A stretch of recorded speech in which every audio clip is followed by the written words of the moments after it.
Hi guys, I just got a software update on my Samsung Galaxy S10 Plus.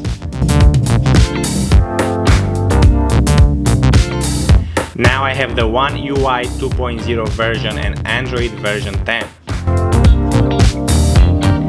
What I found pretty interesting is the ability to record the screen by pressing the screen recorder button on the quick settings panel. You can select the sound settings and then press start recording.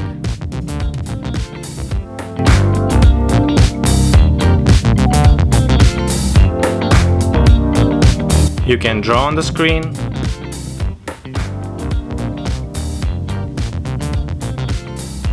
change the color, open the selfie camera,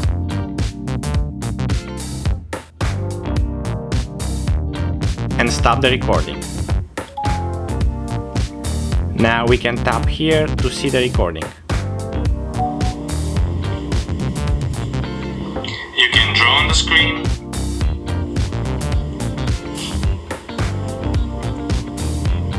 change the color, open the selfie camera,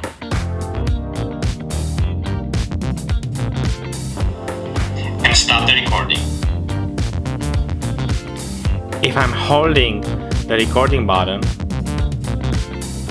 I can go to the screen recorder settings where I can set the sound option, the video quality, and the selfie video size that pops up on the screen when I'm using that option. I hope that you guys enjoyed the video. Thanks for watching.